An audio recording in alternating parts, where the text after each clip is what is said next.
Welcome to One-on-One. I'm Greg Bassey, your host from the Salisbury Independent newspaper. It's a big day here at Pack 14. We've got a friend in the house. Ricky Pollitt is here to talk about junior achievement. Welcome, Ricky. Thanks for having me, Greg. So we've known each other way too long. Always admired you and your work here in the community, and you're doing something new now. You're working for Junior Achievement. Yeah, I get to join you in the fraternity of former journalists. Well, former Daily Times journalists, yes. I should say. I was never really much. I call myself a reporter because I'd never made it to the journalist level. But go ahead. Well, see, I'm right there with you. Yeah. But yeah, a new gig. I'm with Junior Achievement of the Eastern Shore as their communications coordinator. Been there for 4 months and absolutely love it. We get to work with kids, obviously, and a great team led by Jamie Hayes, our president. So it's a really great opportunity coming out of 4 years with the Daily Times. So much going on right now with Junior Achievement. Your big event of the spring is near. Yeah, at the end of March 29th and 30th, we have JA Inspire, which is not a career fair. Some people call it a career fair, but it's really a chance for kids to start planning their career at a very early age. It welcomes over 3,500 8th grade students from up and down the Eastern Shore, as well as Accomack County. And it really allows them to partner with over 100 different exhibitors and vendors from the area. Now we're talking business owners, different organizations. 2 days for these people to come in, kind of set up and tell these kids what they do and give them an early chance to see, well, maybe this is what I want to do with my life after college, after high school, and puts on these kind of hands-on activities rather than just handing a brochure to them. And this event has really snowballed. It's become a really huge event. Yeah, last year we were virtual because of the pandemic, but we're glad to be back in person. We're at the Wicomico Youth and Civic Center this year, and like I said, it is 2 days. In the future, we'll only have it 1 day, but we wanted to do two to keep everyone safe due to COVID. But yeah, this was, like I said, our president, Jamie Hayes, this was kind of her baby a couple years ago. She brought this really to the shore with just the help of a handful of people, and now our staff has grown to about 10. And yeah, it's the Super Bowl of education, if you will. I mean, to quote Mike Dunn, it's really a chance for these kids to, like I said, go one-on-one with these businesses, with these future employers, get to ask them questions right out of the gate, and then go back to the classroom thinking, well, when I get into high school, when I get into college and decide what my coursework is going to be, this is what I want to study. This is what I want to focus on because I was inspired at JA Inspire. Right. Is this one of those things the kids have to sign up for it? Or are they automatically funneled into this, or how does that work? So every 8th grader in our coverage area, which is 6 counties on the Eastern Shore and Accomack County, is automatically eligible to go into this. Now, teachers can decide if some don't get to go, but for the most part, every 8th grader will have this opportunity. And it's not only public schools. We offer this to private schools as well, and there will be homeschooled students there too. So again, everyone in that age range where we believe this is a good time where they are starting to make that decision about what they want to do in their futures. We feel like this is the prime time to have them in there interacting with these businesses and start that decision making. So if I'm a parent, I want to push my kids to make sure they're aware of this and maybe do it. Absolutely. And I mean, not only with JA Inspire, but with all JA programs. I mean, JA, we really pride ourselves in what we're doing and how we're trying to help students. Our programs primarily focus on financial literacy, entrepreneurship, and work readiness programs. And that's available to all our students. So parents definitely want to make sure their kids are getting JA, not only at school, but in this event like JA Inspire. You know, I certainly, when going to public schools here, I learned plenty. I got exposed to all the stuff I was supposed to, but we didn't have a JA component that I'm aware of. Maybe it existed, but somehow I never got into it. And I would really tell that I was lacking those skills when I came out into the workplace. Well, JA of the Eastern Shore came in 1985. That was right around the time you were in high school, right? No, you know, it's way after me, but go ahead. It was brought here by the Greater Salisbury Committee, along with Richard Henson and Frank Perdue. Right. And you know, I'm in the same boat, even though I went to school in the mid-2000s, and I always hear people say, "I wish I had Junior Achievement." It's such a vital organization that can really help kids prepare to succeed in the future. We literally give these kids the tools to make sure that they know how to balance a budget, to know what to ask or what to answer when they go into an interview. If they want to start their own business, you know, we provide those programs, the teaching, where they'll be more prepared than anyone else as they go into the workforce with this. So out there on the east side of town, there at Oak Ridge Baptist Church, that big complex, you all are building your new building there. Yeah, we can't wait. We're scheduled to have everything opened in hopefully fall 2023 for students.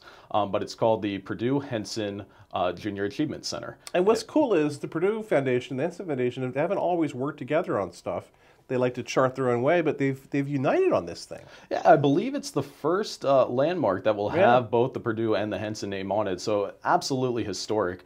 But in my opinion, and I think the opinion of a lot of people, it's because it's an issue that everyone can get behind. This is for the betterment of our children. Whether you have parents in the school system, if you're like me who plans to have kids in the school system at some point, I mean, this is a project that I think everyone can get behind.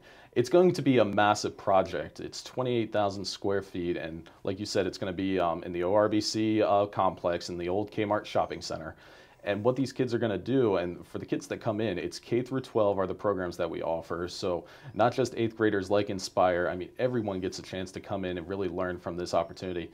And we offer a variety of programs, but one program that I think really touches a lot of kids is our JA Finance Park. And what that is almost like a simulation, right? You go into this project, and you're told you're a single parent, you get $28,000 a year, you have 2 kids. Have at it. Right. And you really get a chance to see what life is like in the real world as an adult. I tell you, Greg, had I had that at this age, or excuse me, at that age, I mean, it would have changed my life. Yeah, and the way it's going to be, the park, it's going to be almost like storefronts and stuff, where you're going to go in there, you're going to do your shopping and spend your money and plan your spending. It's going to be really complicated, and you're going to realize that it's going to be hard to live. Sure, and what's going to be great is when these kids walk in there, it's literally going to look like a city, New York, LA, but unlike those cities, you're going to see companies and businesses that you see just going down Route 13. I don't want to announce any just yet because I don't think we're at that phase, but it's going to be a lot of neighborhood companies, a lot of Salisbury, Eastern Shore businesses that you see, and like you said, you know, help these kids realize what it takes to succeed in the real world in that field, because I think that's something that everyone here on the Eastern Shore is trying to do. It's let these students know you can thrive here on the Eastern Shore. You don't have to leave after high school or after college. I mean, there are great careers here. You can have a great, successful life here. So with JA, with the JA programs we offer, with the JA Center coming, you know, that's what we're really hoping to accomplish. Yeah, I know when I first started the Daily Times, you know, and I would pay all my bills at the beginning of the month, I basically, for that last week of the month, I had $30 to live on.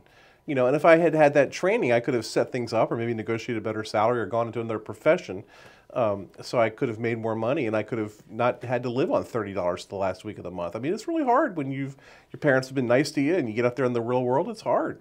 I tell you, I remember when the time came to cash my first, or excuse me, write my first rent check.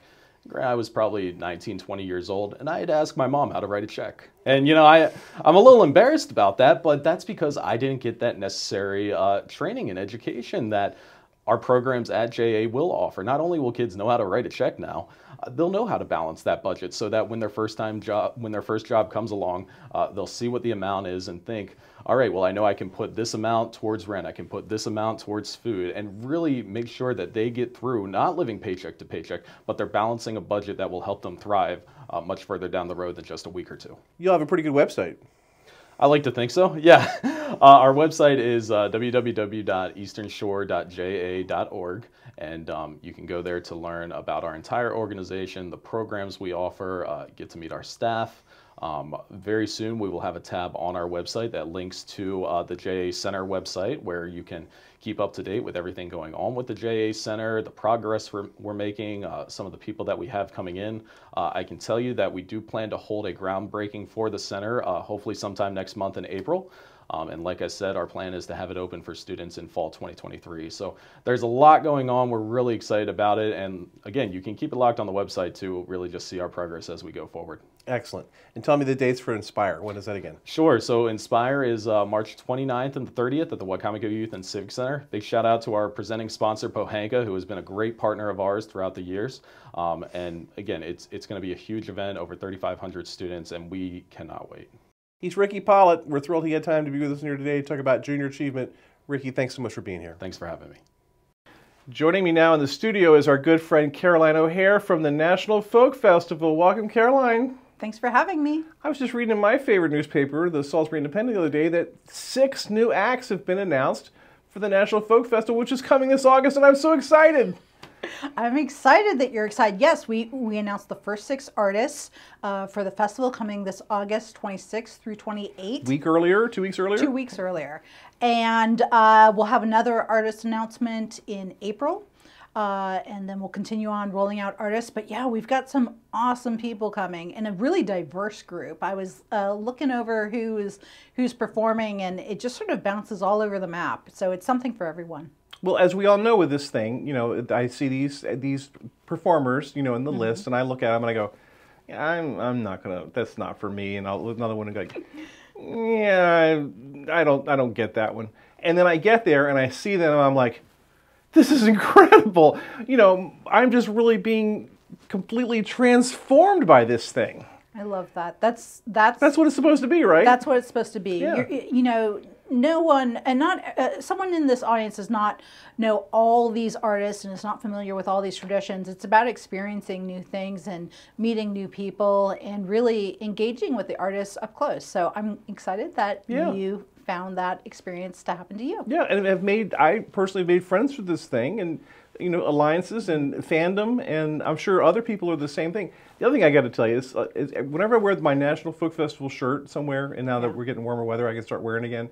Someone inevitably will bond with me. They'll want to say something at the grocery store or at the deli, like, "Hey," and they're into it. They want to know more about the folk festival. They say they had gone to it, they enjoyed it. They think I'm some kind of an official because I've got the shirt.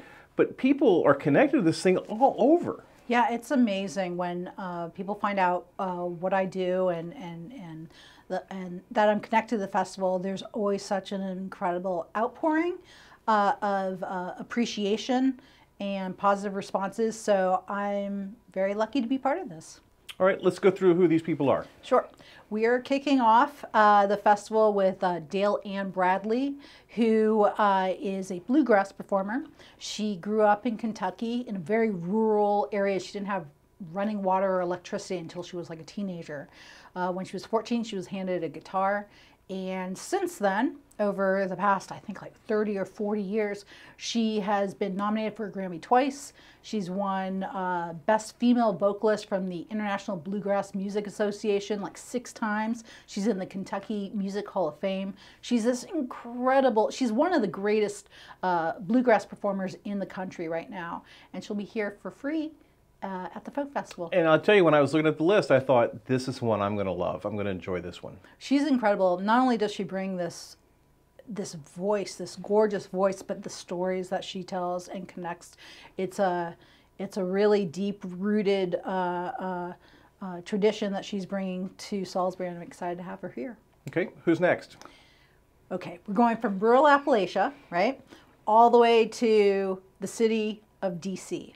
And we're bringing go-go back to the festival. Go-go is fun. Go-go, you cannot not move. People loved go-go. Let me tell you. And now there's a whole go-go thing out there that I didn't know existed. Yeah, it's actually, I think it's now the official music of DC. Like the council just passed that or something like that. But yeah, we have EU with featuring Sugar Bear, which is just an iconic go-go band. And so basically, if you want to be in the right place at the right time, Saturday night at the Dance Pavilion is where you should be at the Folk Festival, because they are going to light it up. It's going to be amazing. Yeah, that's exciting. And a lot of great artists from D.C. that you don't realize, because when you're in D.C., they're on the road somewhere. That's true. But they're from D.C. Yeah, it's the funk and sort of the hip hop and the jazz, and it's a lot of call and response. Yeah. It's really, they really engage the audience, and you sort of see it like the last time when Rare Essence came a few years ago and played. I remember the tent feeling like it was sort of, it was moving. It was moving and expanding, Yeah. and it was just this energy. It was incredible, and so I'm really excited that Go-Go's coming back. So from Go-Go, we're now going to go to a totally different track, and we're going to go to the Himalayan Heritage Band. And this is a group of traditional Nepalese artists.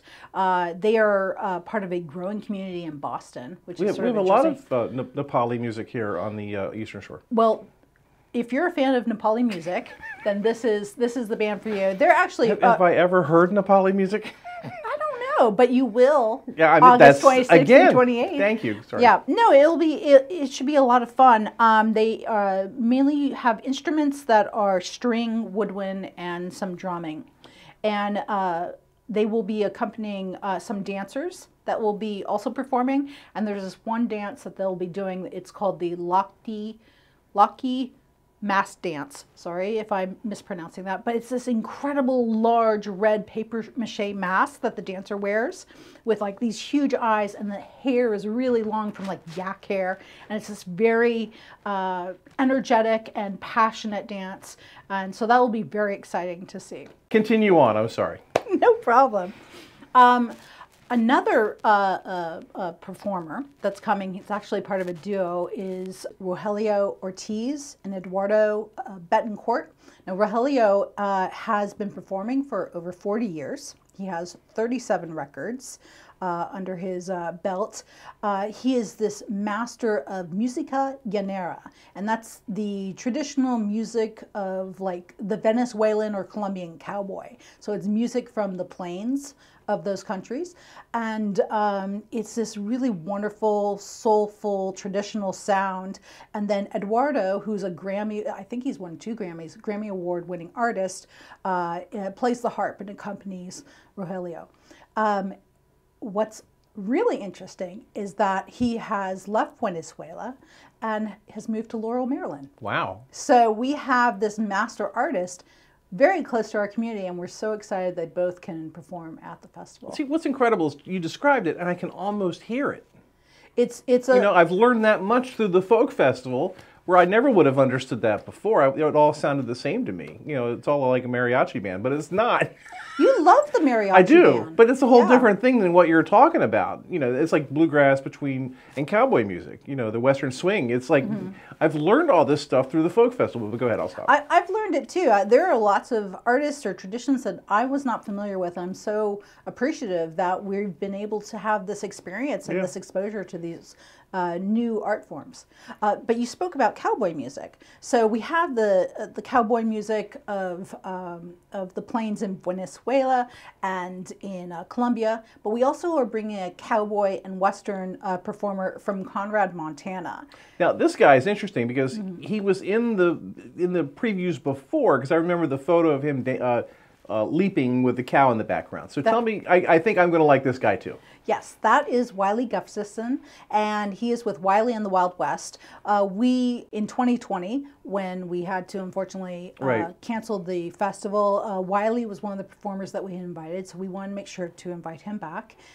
He is a yodeling cowboy.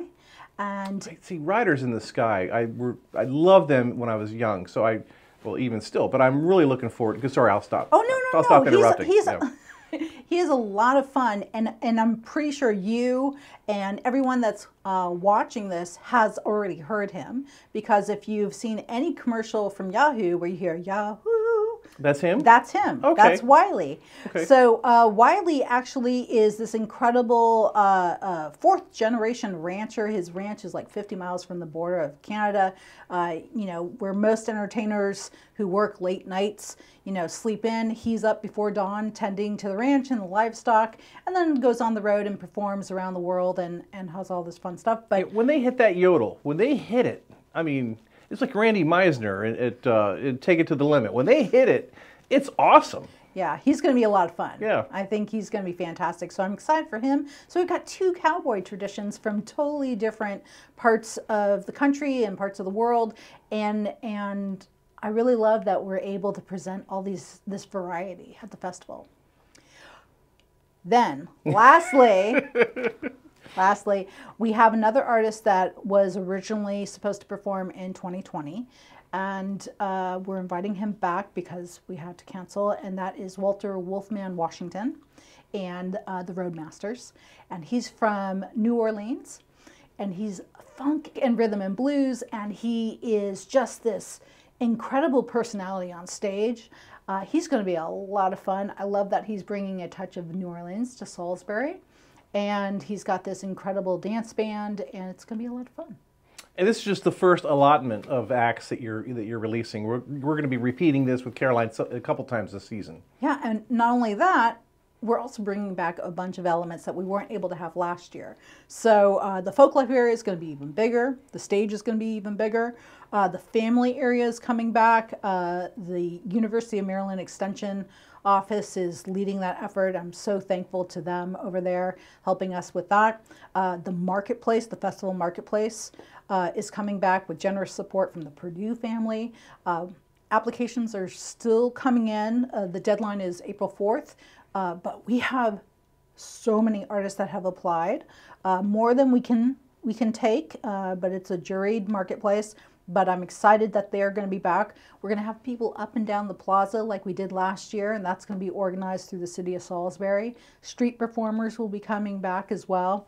And I think this is going to be just another joyous event. And then next year, it'll turn into the Maryland Folk Festival. Well, that's what we said last year. I know. But we got but then we got a bonus. Yeah. A little bonus. Yeah, I mean, we're going to set the record. We're going to have it, what, 5 years? Yes, this is the 5th year of our 3-year residency. Right. Yes. I mean, how awesome is that? I know, we're very lucky. And the reason why we got that extra year is because we've done this so well that they really wanted to see that momentum continue. And we had that little pause with COVID. And giving us that extra year gives us that extra boost up so that when we transfer to the Maryland Folk Festival, we'll have all the tools we need to succeed. Yeah, I always believe that you're only punished for being good, but we're actually getting rewarded for being good. Yeah, I know. It's exciting. All right, the dates again? The dates are August 26th through 28th, 2022, downtown Salisbury. We'll have 4 stages, a family area, a marketplace, street performers. Everything's going to be happening downtown. You don't want to miss it, and it's free. We'll have you on many more times, and we'll have plenty coverage in Salisbury Independent. You won't be able to miss anything. Hopefully you'll know everything that's going on and be able to plan your week that week. So here we go. I'm excited. This is exciting. Thank you. She's Caroline O'Hare. She's the local manager for the National Folk Festival. We're so excited she's here again because that means we're going to have entertainment at the very end of this summer in Salisbury. Caroline, thanks for being here. Thank you. I'm Greg Bassett from the Salisbury Independent newspaper. Another Student 101 right here on PAC 14.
First Shore Federal is proud to support PAC 14 and one-on-one. We'd encourage every business to support PAC 14 and pick a program and support it, and let's make a difference.